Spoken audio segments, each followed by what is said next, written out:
A little bit different video tonight.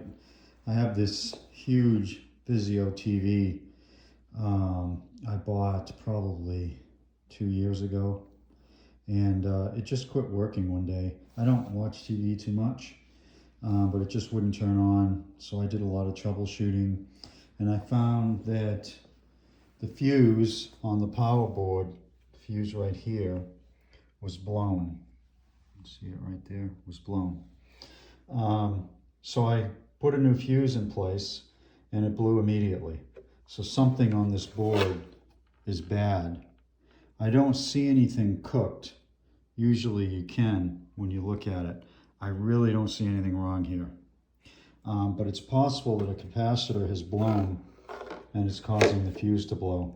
There's two capacitors here, two here, two here, two here. So I was faced with the prospect of buying a new TV or fixing this one. So I found a replacement board online, almost the exact same part number. It looks exactly the same. I'm going to give it a try and see what happens. All you have to do is you take the back off the TV. There's a number of screws that go around the edge and 4 in the middle, and the back pops right off. It's not even clipped on or anything. And then you pull the board out. There's 6 screws to pull the board out, pull off 2 connections, and the board's ready to be changed. This is called the power board, and it's the master power board for all the things in the TV. I'm going to try it. It's worth a try, see if this works. My next step here is to just drop the new board in and give it a shot. So the new board just lays right in where the other one was, and you just start putting the screws back in.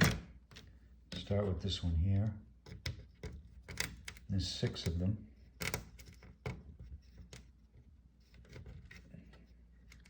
Some of these also act as some type of ground for the board. These are hard to thread in while I'm holding the phone, so I'm going to thread them all in and get back to you. A couple of minutes later, the board's in. I'm going to hook up the first plug. Very simple, just slides right in and clicks. Second plug. Again, very simple. Slides right in and clicks. Make sure when you're touching these things that you don't have any static in the air, that you haven't been walking across a rug or anything. I've got rubber-soled shoes, so that helps. So that's the whole repair. Now let's see if it actually works. Okay, first good sign. I plugged it in and the fuse didn't blow. So let me get the power, the remote, and see what happens with the remote.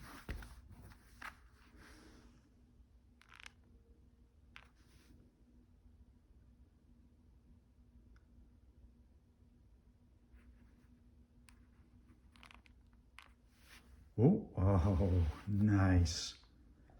Nice. It looks like it's working. The Wi-Fi signal is not that great down here, so it takes a minute to actually spin up. Yeah, it's not seeing the network, but the TV is working. So that was well worth it. If your TV quits, get the part number off the old board. The part number for this one is right there. Match it up. Mine matched up except like the last 3, which was probably more of a build date or something like that. I took a chance, but looks like it paid off. I've still got to put the back on, but the back is simple. This is the back of the TV right here. And it's just one huge piece of plastic with a whole bunch of screws. And you just put this on the back of the TV and start screwing it in. And that's all there is to it. Most of the screws go around the perimeter, and like I said, 4 in the middle. All right, so hopefully this was helpful. This is not my usual type of video. It has nothing to do with cars. But I thought I'd share it anyway because this was a huge success. I just saved myself a lot of money. Enjoy.